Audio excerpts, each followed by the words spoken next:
Welcome to Minnesota Legislative Report, our region's longest-running public affairs program. Lawmakers from northeastern Minnesota are joining us today for a recap of the week's activities at the state capitol. This is your opportunity to call or email your legislative questions and have them answered live on the air. Minnesota Legislative Report starts now. Hello and welcome to Minnesota Legislative Report. I'm your host, WDSE News and Public Affairs producer Greg Grell. Well, Democrats in the Minnesota House this week set committee budget targets, outlining their preferred roadmap to the end of the session. Also this week, Governor Tim Walz traveled to the state touting his health care plan, and Republicans in the Senate set their budget targets for the session. This afternoon, our viewers have an opportunity to find out where legislators stand on these and other issues. You can call the studio with your questions by dialing 218-788-2844 or our toll-free number, which is 1-877-307-8762. You can also email your questions to askmlr@wdsc.org. Now let's introduce the legislators who are joining me in the WDSC studio. Starting to my left is Representative Liz Olson, Democrat from Duluth. Welcome. Thank you. Representative Rob Ecklund, a Democrat from International Falls. Thanks for being here. Thanks, Greg. And Representative Mary Murphy, Democrat from Hermantown. Thanks for being here, Representative Murphy. You're welcome. Representative Olson, I'm going to start with you tonight, and since this is your first week on the show, talk a little bit about what some of your main priorities have been this session, and also now you're the House Whip, which is a lot of responsibility. Yes, so I'm in my second term in the House, and with the new majority being a Democrat majority, that we elected a new set of leadership positions, and I was happy to play the role of majority whip, which means making sure to continue the voice of the caucus and making sure we're really executing our priorities in committee and on the floor. So I've been working on that and sort of the whole caucus-wide vision of what we're working towards, which is we really listen to Minnesotans and the values that they shared with us throughout the campaign trail and beyond. And so it's really putting together a budget and a set of policy priorities that reflect those values of Minnesota's, really caring about one another. So that's been a big part of it, is kind of the overarching caucus work. But personally, one of the things I've been working on since last session was the opioid epidemic. And so it was a week ago Monday that we passed House File 400 off the floor, which was a bill that really worked to address the opioid epidemic through dedicated ongoing revenue and directing it into places around prevention, education, and treatment. So it was good to see that go off the floor, and the Senate is going to be taking that up this week. So we hope to go to conference soon. So it's been busy, but it's been really good, and we're moving some really good things forward.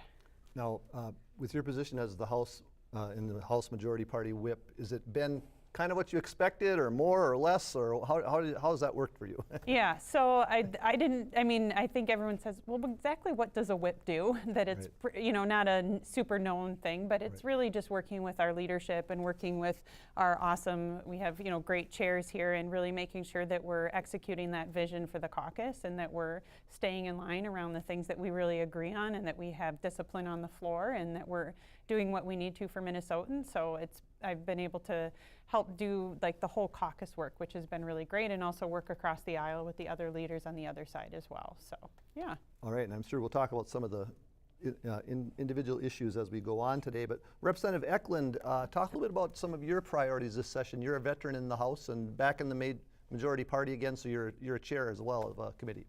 Well, I guess after serving 3 years, you call me a veteran. I guess that's a compliment. But anyway, yeah, it's been real interesting being in the majority for my first time, and I'm chairing Veterans Finance and Policy Division. It's been a great committee to chair, and probably the two priorities that I've been working on to start with is I started working on broadband. It's one of our priority bills, House File number 7. And it's $70 million for hopefully true rural or border-to-border broadband. And that's been probably my biggest bill that I've been working on. The other one is I picked up a bill as right away as chair of the Veterans Committee. It's called the Veterans Defense Project, and it's if we could send our kids to war, we need to treat them right when they come back. So it's a project that is going to help veteran court outreach throughout the state. So if sometimes when our veterans come back, they aren't ready to assimilate and they get in a little trouble, and that shouldn't put them on the wrong path. So hopefully we can help that out and help them out to be productive members of society. We're not sending our our kids to war like we used to. You know, they used to go to war and they'd maybe be gone for a year or 9 months. Some of these people are doing, the one gentleman I talked to just recently, he did 12 tours in about a 4-year span. And so he was in special forces, so they'd go over for 3 or 4 months at a time and then come back and decompress and then go back over there. And that just is a lot of stress on them. So I was happy to carry that bill. And probably the third thing that's just kind of come up towards the end of session, or just towards the end of getting our bills ready, is this chronic wasting disease for our Cervidae population. And I've been up to my elbows in it, I guess you would say. We're working on that, trying to come up with the right language to we need to help our Cervidae, not help our Cervidae farmers, but we got to give them the direction that we want, as a state, that we want them to go. And then we also need to protect our wild whitetail population. It's a huge economic boom for our state every fall. So Sure. And we'll talk about some of those other issues later, but I did want to ask you about broadband. That's an issue that it seems like people on both sides of the aisle, especially in greater Minnesota, can get behind. Are you seeing a lot of bipartisan support for that funding? Yeah, I've been working with Senator Coran from the Senate since last summer on this, getting ready for this bill, and so it'll be interesting to see how the two versions come out of the House and Senate and see what we have when, like Liz said earlier, about when we get to conference committee and putting it together. So. Okay. All right, well, thank you again Yep. for being here. Representative Murphy, you are the House Capital Investment Chair. Kind of an important committee when it's a bonding year. This is normally not a bonding year, but there actually is a potential bonding bill. Can you talk about that a little bit? Well, there's a potential bonding bill, but maybe not. The capital investments is the bill is bonding and projects for local communities and groups across the state, and the state-owned facilities all come into that. DNR, each agency has some kind of buildings and they need upkeeping, and the university system and the state college system are probably the two largest facility or systems that have facilities in almost every region of the state. And then besides the state agencies that have great number of parks and trails and buildings and highways. And next to highways and bridges and trunk highways, I don't deal with trunk highways. I've been told, don't mess around with trunk highways. That's transportation's responsibility. But roads and bridges that aren't trunk highways are responsibilities that come to the Capital Investment Bill Committee. Now, the state is in a good position, a very good position at this time for the costs of debt. How much debt is costs for bonding. And so the Department of Budget and Management say that for the biennium, the 2 years that we have, there is over $3.7 billion available. And so I thought that it would be prudent of us, since we don't know how interest rates will rise, that we should have a big bonding bill this year. And when the speaker asked what I thought, I said, well, Commissioner Franz says that it would be very, very safe for us to have a $1.5 billion budget or bonding bill. And with the bonding bill that passed already, the correction bill that we passed in House File 80 that the governor signed, his second bill that he signed this year, with that bill, I got a target of $1.6 billion. But when I announced that to the committee, that we had that number, minority said, this isn't a bonding year, we shouldn't have it. And we shouldn't have a bonding bill like with that. That's just, no, this isn't a bonding year. And apparently the Senate agreed with them, because the Senate, as far as I can figure out, I can't figure out how the numbers on the sheet that was online with the Senate targets on. But as far as I can figure out, they do intend to have a bonding bill, but it is less than 200 million. And so maybe they truly believe that it's not a bonding year. But my committee is going to go forth, and tomorrow we're going to start the priority list, and this week we are meeting, and the committee members are deciding from the hundreds of projects that we heard about which ones have priority. And I told them, then I thought, I can do this too. So I gave them an $845 million target, my committee members, to start thinking. And they could spend, I said they could spend up to $845 million. And their reaction was, well, you get 1.5 billion. Why can't we have 1.5 billion? And I said, because I was the chair, and I needed some walking around money so that when somebody points out a catastrophe that's happening, and that if someone else says, oh, we didn't realize you were going to have such a big bonding bill, and we have this emergency at our agency, we can address, so we can be somewhat flexible. And I said, you've had no practice spending $1 billion, so let's keep it just under $1 billion, but knowing that the bill would come out when we're done with our discussions and priority settings. We've heard from the public, we've heard from the agencies, we've heard the bills that all the representatives have brought before us. And so we have to narrow it down.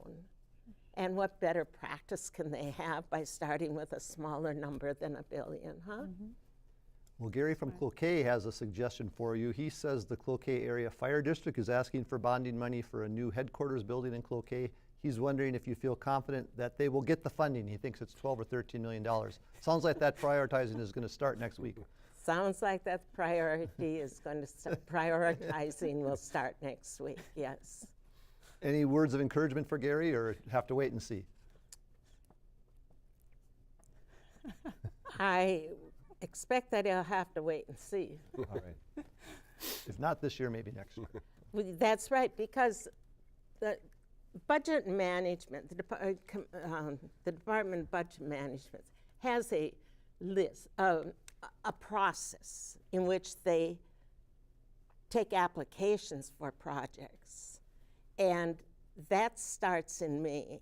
And so projects that just came out of the blue this year, those projects should definitely apply and fill out the applications, because if they've never filled out the application, well, number one, they don't get on the tour lists this summer when the committee goes out and tours projects.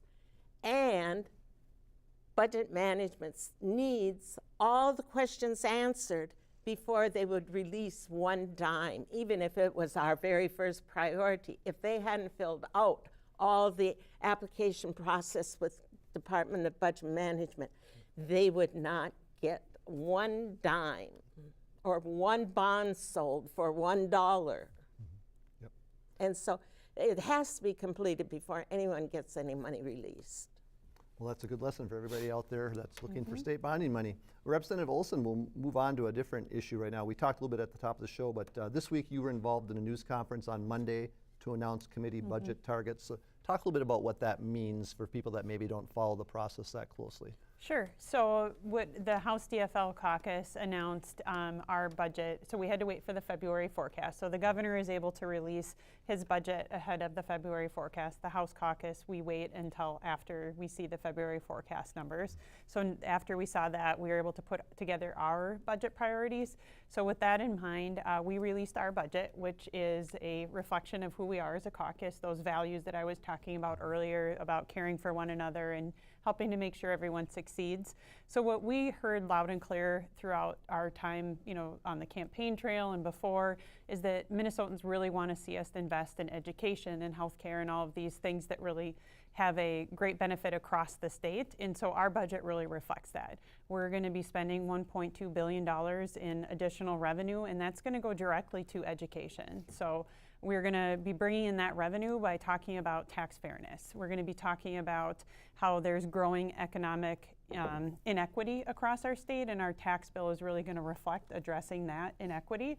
And what we're going to do with that money is invest it right back in education. So we're going to take $900 million and put it in E-12 education, which will impact all of the districts across the state. Additionally, we're going to take another $300 million and we're going to put it in higher education to put a tuition freeze in our public universities and colleges, because this is something that will benefit no matter where you live, what you look like, anything. This really impacts all of us. So you're going to see now that we've put out that budget and we've given each of our chairs, so we have two of our great chairs here, we're given budget targets that then they work within. To make that a reality. So this week you're going to see those budget bills start to roll out from all of these different divisions and see how we're going to be reflecting the values of Minnesotans through these pieces. So it was a good week. It's ambitious, but I think it puts us in a really good spot to continue the negotiations as we work towards the end of session.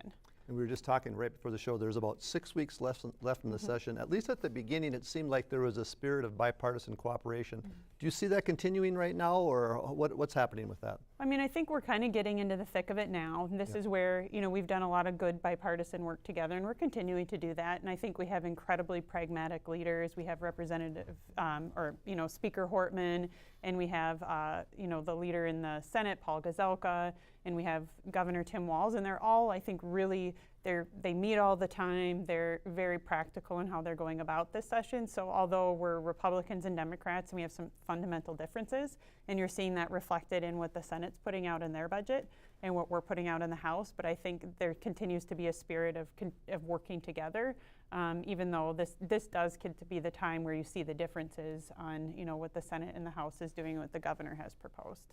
Right. So it sounds like it'll be a busy 6 weeks leading up to the end of the session. It will, but I think one of the good things that our speaker did, Speaker Hortman, was working with the Senate and with the governor, is set some really good deadlines so that we give ourselves enough time that the work doesn't all happen at the end of session. So we were just chatting earlier about how this is going to be a really busy week because we had an agreement that we would put our budget bills out and have them into our Ways and Means Committee before we left for the break, so that when we come back, we can really start getting into the thick of the work we need to do. All right, and we'll talk probably more about budget as we go on this afternoon. Representative Ecklund, I'm going to throw maybe a little bit of a controversial topic at you. We've been hearing, and actually the Senate leadership, which is Republican-controlled, said they may even be willing to look at some potential gun control measures this session. There's a couple of bills in the House, and I don't know how much you might know about them, but I know you're an outdoorsman, so maybe talk a little bit about what kind of gun control measures are potentially out there during this session. So we got two bills. So one's called the red flag bill, and the other one's universal background check bill. I've been in regular conversations with the original bill author. Now one's been handed off to another representative. Representative Richardson is carrying the red flag bill, I believe, and Representative Pino is carrying the universal background check bill. I personally have troubles with both the bills. My district doesn't fit the way they're written, but I've been in regular communication with both representatives, and we'll see how it turns out once it gets into some kind of conference committee with the Senate. So. Do you want to talk a little bit more about what those bills would do, even though you aren't maybe happy with them?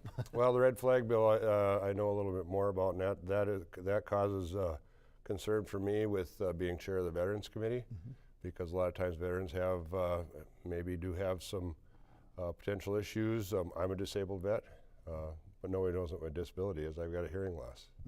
But if the wrong thing was said in the wrong situation, well, he's a disabled vet, maybe they should come and confiscate his guns because he might be a danger to somebody.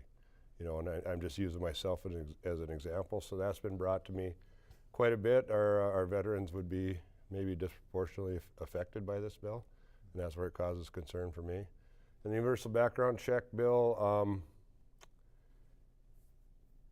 there's some cost to universal background checks, and I had a friend that owns over 1,000 guns, and the way the bill was originally written, that could have cost him quite a bit to get them transferred to his son. He said, I don't have a inheritance for my kids except for my gun collection.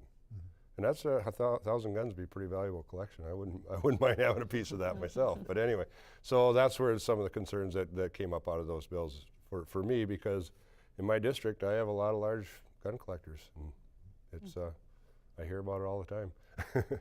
Representative Olson, Representative Murphy, would you like to add anything to that conversation, and maybe your thoughts on the gun control bills? Sure. So the DFL House Caucus does have our top 10 bills, and as Representative Ecklund mentioned, that the 2 bills he mentioned are in our top 10. But I think what's really wonderful and unique about our House DFL Caucus is we really represent our districts in the diversity of that. We have folks like Rob who are up in International Falls and have a district that is very different than you have someone like Representative Knorr in Minneapolis with a large Muslim population and immigrants, and it's just a very different, and that's what's really wonderful about the variety of who we represent. So we may not all agree on the specifics of everything, and things may look different in how we come across it, but I think the voters want us to be talking about what we're doing about gun violence prevention, and so these bills reflect that conversation. I think, as Rob said, that it's a conversation that we're having to continue to improve these bills. And the 2 bills, I think the red flag one, we've been talking about mental health and a lot of the things around that, and with mass shootings and school shootings, that people are really asking us to do something. And these 2 bills, I think, came forward because of what we heard, and specifically from suburban voters who really tipped us into the majority, and who are asking for us to do something. And these 2 kind of more common sense bills are what came about. And so I think we're going to continue to have discussion. We're not all going to be in the same page all the time, but I think that's okay. I mean, that really reflects who we are as Minnesotans, and I think that's a really good place that Rob can be talking to Representative Pinto and Representative Richardson with his concerns, and we continue to work together as a team, and it doesn't divide us, it just makes us unique, and I think it is a really good thing for Minnesotans that we do this work together. All right. I think that today, though, it's a lot more difficult to continue the conversations because the polarization of some of the issues.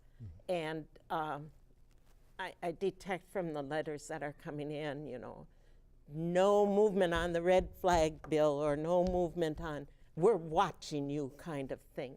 And I think back to the 90s, in the 1990s, when we would pass a bill that had some gun or public safety issues about guns, in almost every omnibus bill in the 6 years that I chaired the committee, and each year we had unanimous consent of the committee members on the bill.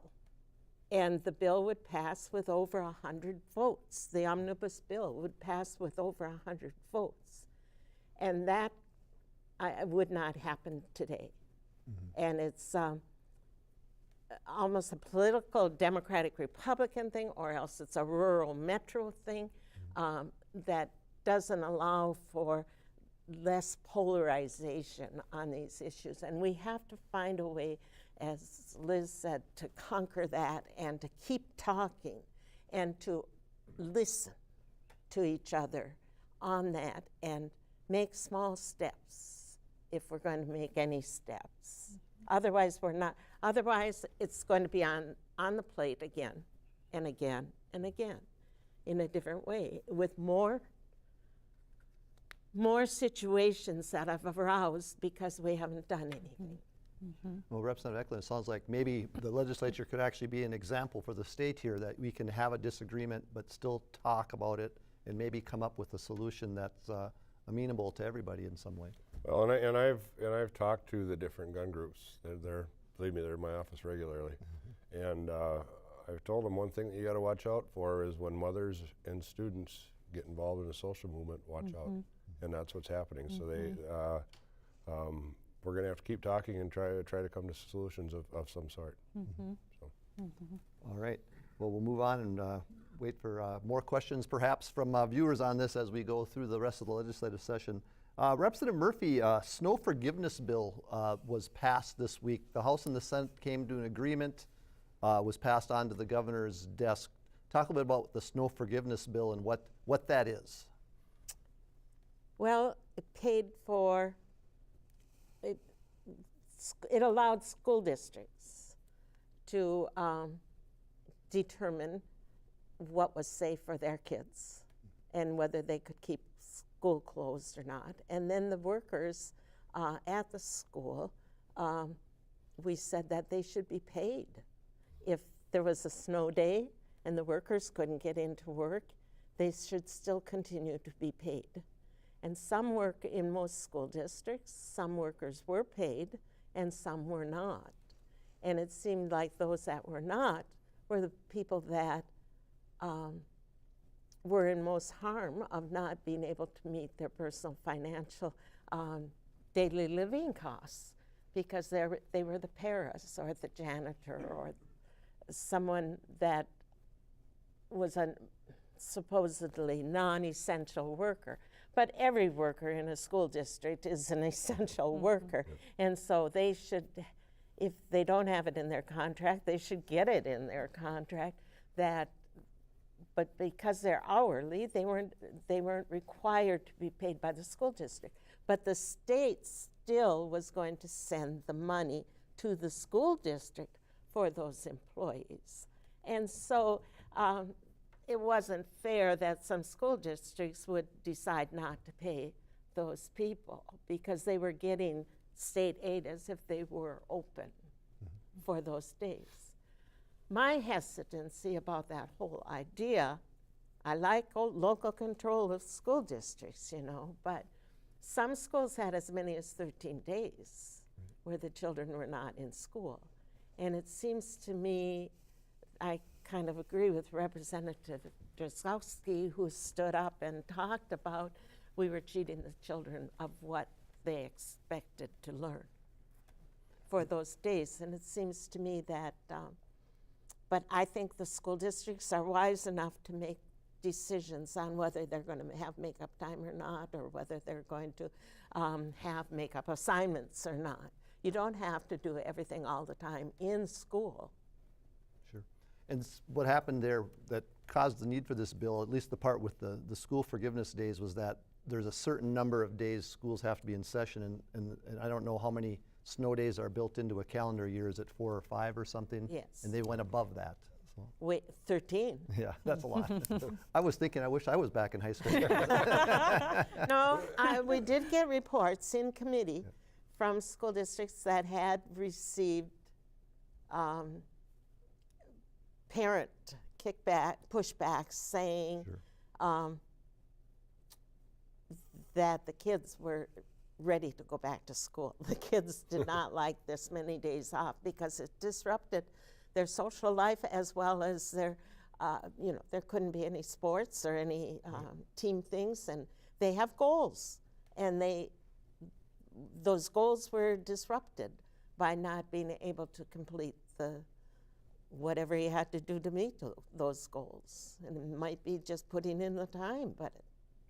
And Representative Olson, this is also a hardship for the parents because many of them would need to find daycare or stay home with their children if they're not at school. Yeah, and I heard a lot about this from daycares in my district too. A number of them had to close as well, and with the reimbursement rates already being so low to our child care providers through our CCAP program, that a lot of them were facing hardship in being able to pay their staff when they were having to close daycares as well. So this wasn't just a school district problem, this was families trying to get by problem. Especially in my district, I have a lot of folks who do shift work or low wage work, and so balancing schools closing, it's quite an effect. It's not just the joy, no school today, we're all going to be home together. It's scrambling for childcare, it's scrambling for transportation. It's kind of that whole thing that really put an economic crunch on a number of people. So I heard about it in kind of a variety of ways, you're right. it was a hard winter. Legislators can't control the weather. No. All right, Representative Olson, moving over to healthcare issues, a bill known as Tobacco 21, which would raise the minimum or Minnesota's legal age for buying tobacco products, moving through the House. Do you want to talk a little bit about Tobacco 21? I'm hearing more and more about individual cities raising the age, but this would be a statewide change. Right, and this is a conversation Duluth has had at the city level that we've already, been supporters of the T21, and so we are now seeing a bill travel through. Representative Olson brought this bill forward, and we heard it in numerous committees. I think it's sitting now for possible inclusion, and we'll see this week where that lands, but it's something that was a lot of support. We heard a lot of testifiers coming in support of it, and especially youth, with the new kind of way that there's the tobacco, the e-cigarettes, the Juuls or whatnot, that's become such a problem in our schools that we were doing really, really well on curbing youth tobacco use, but now with these new mechanisms to deliver nicotine, that it's actually been more of a nicotine problem with these other e-cigarette type things. So it's definitely something, a public health thing that we need to address, and we've had really good conversation, and we'll have to see where this goes as we get towards the end of session. Any pushback from small businesses that maybe sell e-cigarettes as far as that type of commentary?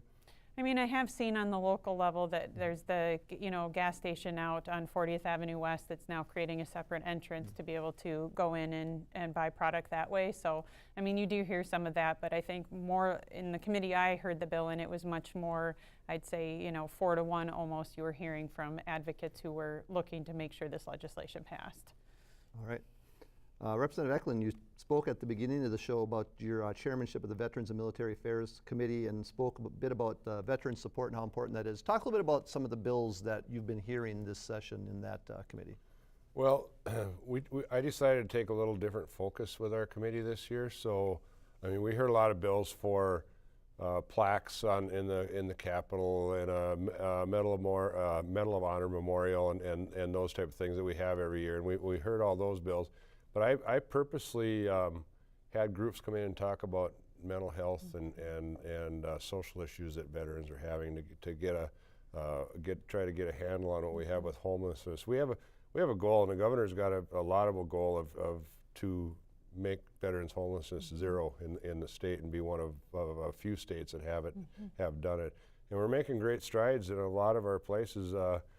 It's kind of funny, you take a look at Ramsey County, they're at about 100% of taking care of veterans homelessness, but then right next door, Hennepin County isn't doing as well. So we'd like to take some of these counties and show how you can be successful and to tackling this problem. There's some really good projects throughout the state that's taking care of it. Senator Abler from the northern suburbs is working on a plan. He helps with another group refurbish houses to get veterans off the street. And he hasn't asked for any state money. They're just doing it on their own on donations and stuff like that. So there's a lot of good groups out there working on that kind of stuff.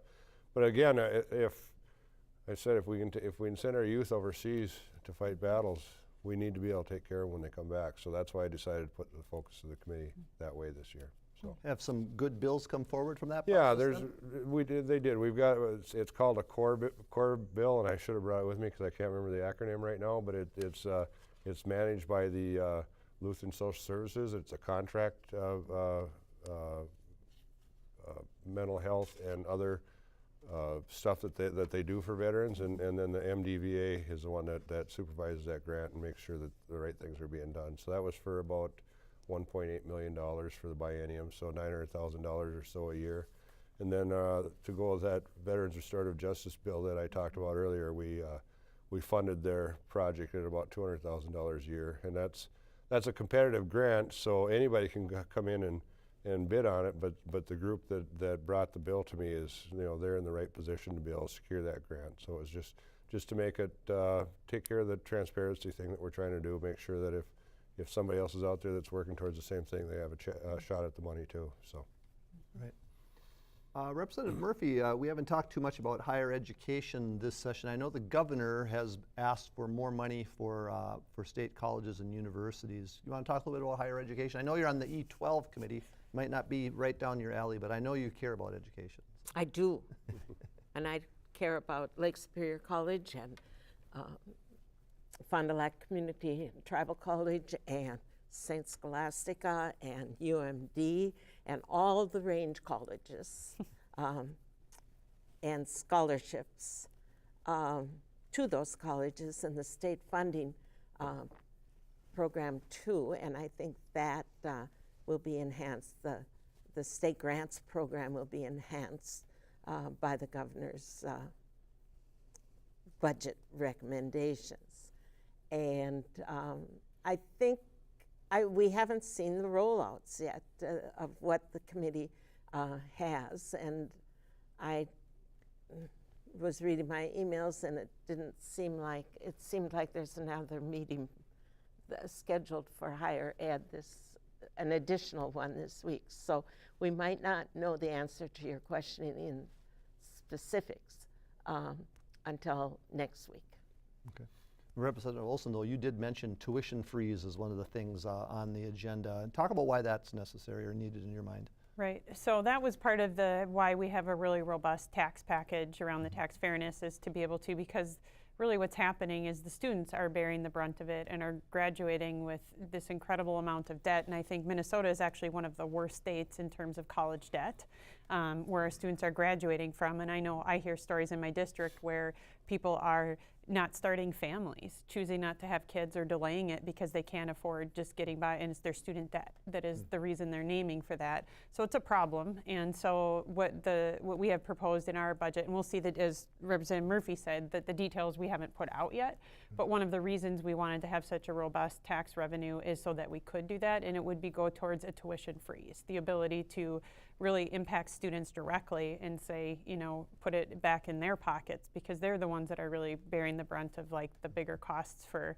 our universities and colleges. So we'll see more of the details of it, but that was the $300 million. The intent of that is to be able to put together a tuition freeze, and we'll get more of that as the budget bill rolls out this week.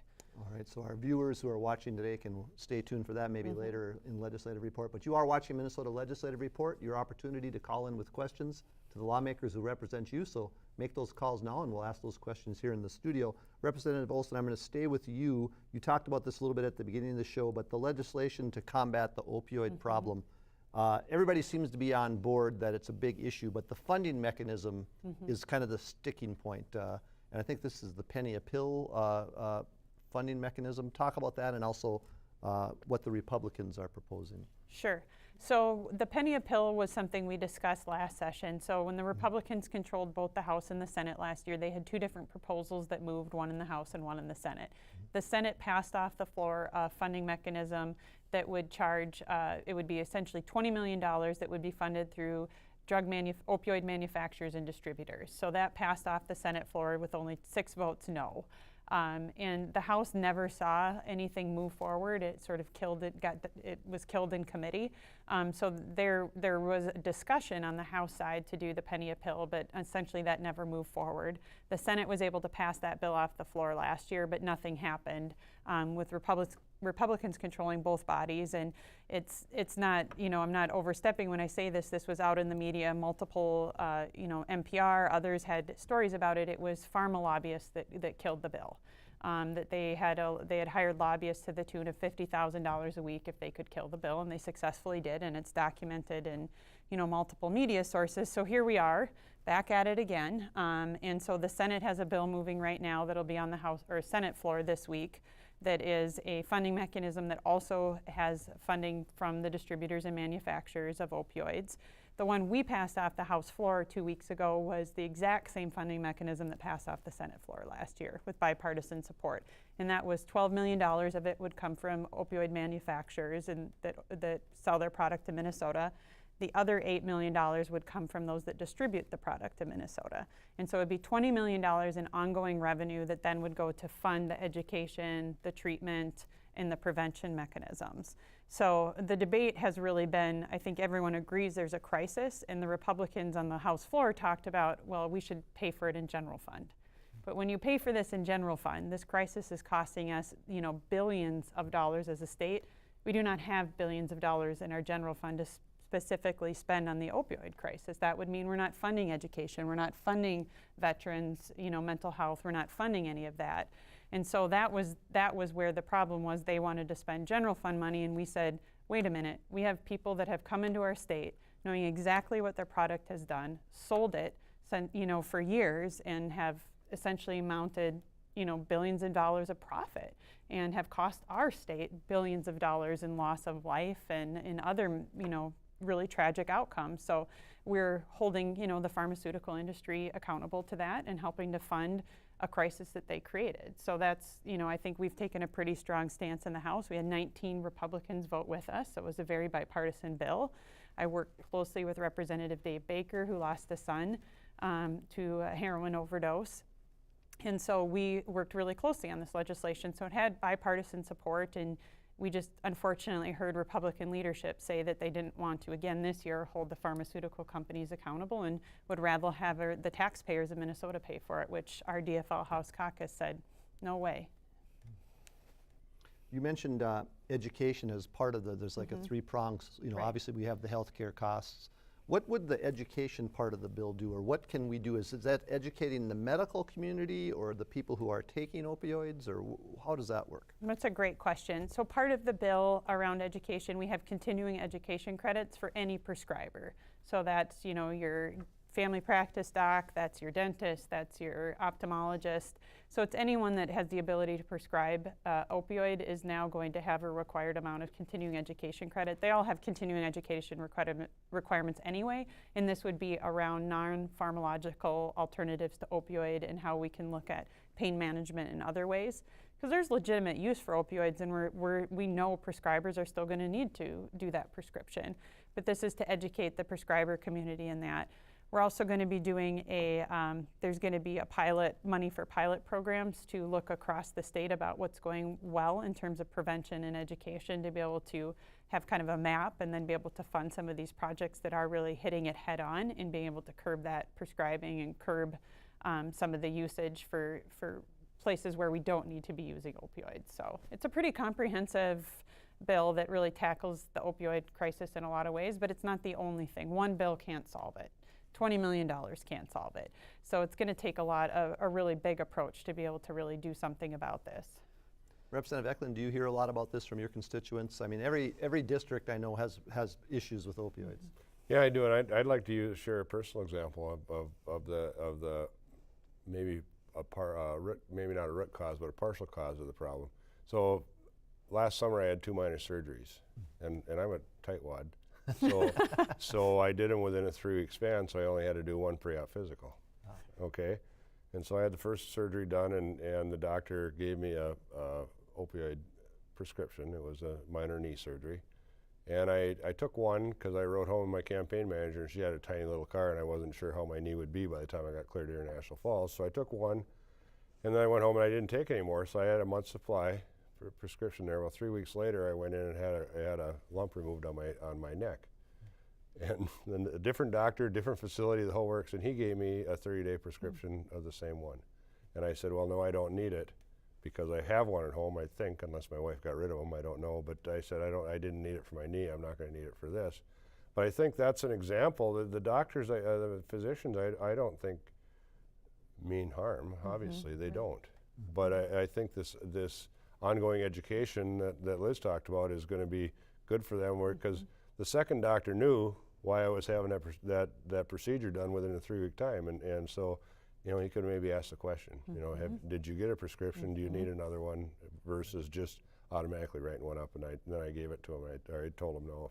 So we are hearing this all across the district that it's a problem, and I have I represent 2 Native American bands, Grand Portage and Boyce Fort, and both of them have issues. I've talked to both tribal chairs about what the issues they're having with opioid abuse up there and stuff too. So it's definitely something that we need to take care of and start to get a handle on. Representative Murphy, any comments you'd like to add about the opioid problem? No, but we have to address it in many different ways, and each community has to have a plan. And people should become asking, what is our plan? And they can't be just asking, their own doctor, but that's a good place to start. But they should be asking their county commissioner, what is our plan? Oh, I forgot, I don't have a county commissioner at this time. But after August, I'm going to ask my county commissioner what the plan is. All right. Representative Olson, sticking with healthcare issues, the governor was touring the state this week touting his One Care healthcare proposal, One Care Minnesota healthcare proposals. Do you know a little bit about that and what he's proposing? Yeah, so we have been talking for a while about, we need to do something about healthcare, and we need to have an affordable option. And we also know we're realistic that we can't solve what has been, this is a huge issue and it's not going to get solved in one session. But I think the governor has put forward a proposal that really based off of what we had been talking about for a while, which was the Minnesota Care buy-in. So having not quite, we talk about a single payer system and we talk about what we've done around reinsurance, and I think that the One Care proposal really fits in kind of as a plan to get where we need to go and really helps to address some of the cost, especially for people that are buying their insurance on the individual market where we've seen some of the highest cost increases. So this allows what we've seen is instead of the money going to the insurance company that then comes to buy down the premiums, this would go directly to the consumer, the person who's buying their insurance, to have a lower cost to be able to buy insurance. And give them an option to buy into like a Minnesota Care type program, a public type program, and be able to do it, but not have to go through the insurance companies to do it, but essentially give the discount directly to the consumer to be able to buy their health care insurance. So I think it's a good proposal, and I look forward, I think this is something we can do that's very practical, that we could do right now as we still continue to address the rising costs in general, what's driving up the cost of health care coverage. So this will definitely be a negotiation point. As we see, the Senate has passed reinsurance again. We have not, we've debated it at great length on the floor without actually taking up the bill, but our chair has not even heard reinsurance on our side. So I think it's going to be a lot we're going to cover in 6 weeks to try to get to this. But it's a good plan, and I'm the governor touring the state talking about it is, I think, going to be really helpful as we get towards the end of session. All right, and I'm sure we'll be hearing a lot more about healthcare Yes. as the session goes on. Yes. Representative Ecklund, towards the beginning of the show, you talked about the CWD and the deer herd. Talk a little bit about what's happening with that and what the committee's doing. Well, we've heard a lot of different bills on how to take care of CWD, and the strange thing about chronic wasting disease, it's I don't know if you want to call it a critter or whatever. It's a prion. Whatever a prion is, that is left through feces or through saliva or other things from the deer, and they don't die. They can be as much as 2 years old, even after the deer have died or moved on or whatever. The prions can still stay in the environment. So in some of these cervidae farms that have had tested positive CWD, we're hearing some people call them even a biohazard. Because if enough of the deer are positive, what they could be doing to leaving the prions, whatever a prion is. I haven't quite got a good description of what that is. But anyway, and so with them not dying, they could be on rocks or dirt or whatever. It could actually be washed away and moved into larger parts of the environment, even if it was inside a captured farm. So we need to figure out. I'm not advocating for doing away with the deer farms because they're a livelihood for people, and they can be very they can make some pretty good money off it. But if CWD is contacted in the herd, I am an advocate for depopulating that herd, just like we did with the avian flu or the bovine tuberculosis that happened a while back, and it's terrible to have that happen to a farm operation. But our wild whitetail deer hunt is big money for all of Minnesota, but especially how big it is for northern Minnesota. I mean, the first weekend in November, there's an awful lot of orange around, and most of them are spending money. So I think we need to, number one, take a look after our wild herd. But it's going to be a bigger problem than that because it's in the wild herds in Iowa and Wisconsin. So it's not just the cervidae farms because the deer don't know what a boundary line is. They're going back and forth. So we're working on a few things. The veterinary hospital at the University of Minnesota, I just read a proposal before I came in here, has got a proposal to work on a test to be able to check them when they're alive. Because right now the only way you can tell if a deer has it is they take some glands and other things from a dead deer off a carcass of a roadkill or something like that. And so if we can develop a live test and maybe get into some of these farms and some of these other areas to find out if they're if they're carrying CWD or not, would be to me would be a lot better way to, number one, maybe save an industry that's making some pretty good money from people, but also to get a hold of what's happening in our wild herd. Now, to my knowledge, we haven't detected CWD in the northern part of the state. So far, it's mostly in the southern part of the state? Yes, that's correct, but there was one recent roadkill that was found near Crosby, somewhere in the Crow Wing County area, and where that was found within half a mile of a Cervidae farm that has been tested positive for CWD. And explain Cervidae. Cervidae is deer, elk, reindeer, fallow deer. I don't know if moose comes into that, or I don't think moose comes into that. So there's all kind. I didn't know there were reindeer farms in Minnesota here till recently, but I knew there were elk farms. I knew there were whitetail farms, but there's reindeer and several other different varieties of non-native deer that people are growing for one reason or another. All right. Representative Murphy, we talked a little bit about Legacy last week, the Legacy Committee that you serve on. Is there anything new this week with the Legacy Finance Committee, or will be coming up this coming week? This coming week, they're going to make their determinations of what their priorities are and what they're going to spend the money on.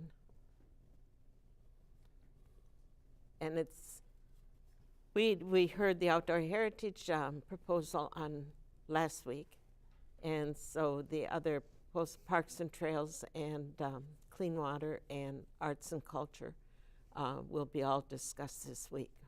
Okay.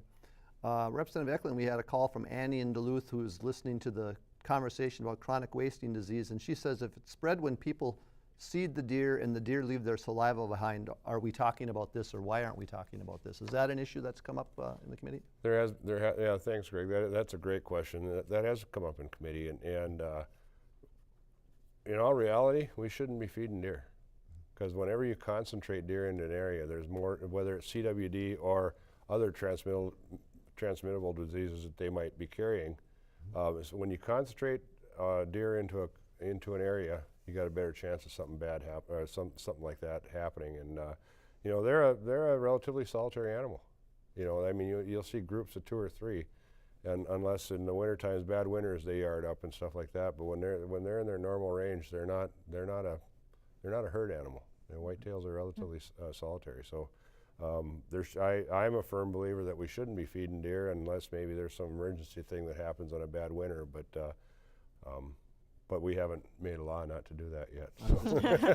So far that isn't anything the committee has considered. But there's been no bills to consider that. But I could see them coming forward, because I know, for example, right near where I live, the game warden actually stopped and told a person to quit feeding the deer because they lived right on a hill, and the deer will cross the highway below a hill. So it looked bad there some days. So he stopped and said, "Please stop." So okay. We're going to move on to something maybe a little bit lighter, maybe not. Representative Olson, a proposal to make daylight savings time permanent is working its way through the House. Tell us about that, what the idea behind that is.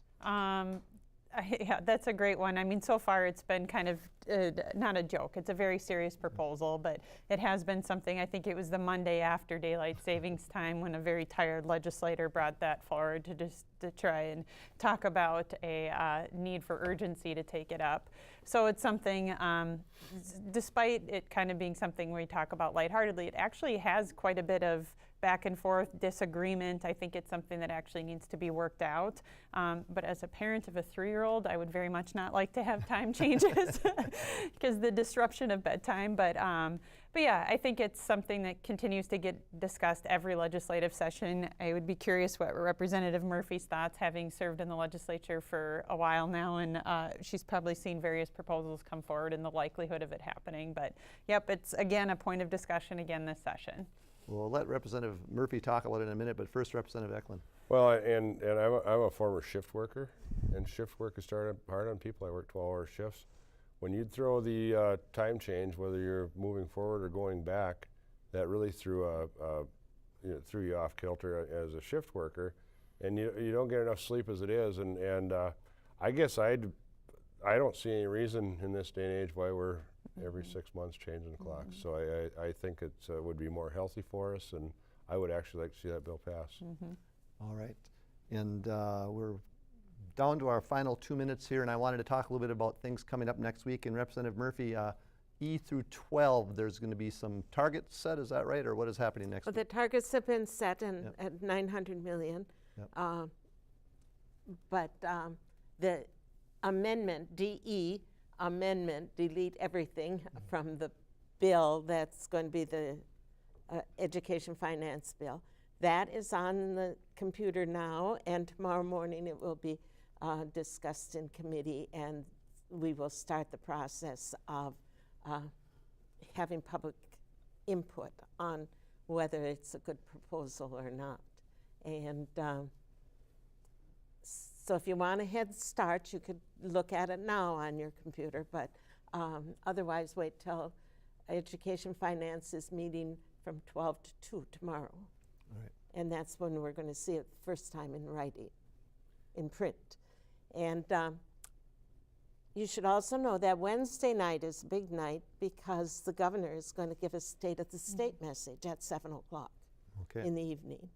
And so we are meeting in joint session, House and Senate together with the governor, and the Supreme Court will be there, and other commissioners that the governor has appointed will be with him, and he will talk about the state as he sees it on this day. All right, we only have about 30 seconds left. Anything either one of you want to add that we should be looking forward to next week? I think we'll just keep watching for the budget bills coming together and ability for public testimony, and I think we'll see more and more bills coming to the House floor and have a chance to vote on those. All right, well, thank you very much, and thanks to all the lawmakers who have joined us this afternoon, and to everyone who called or emailed in questions. Make sure to tune in next week for another edition of Minnesota Legislative Report. To the crew here at WDSC, I'm Greg Grell. Thanks for watching, and have a great evening.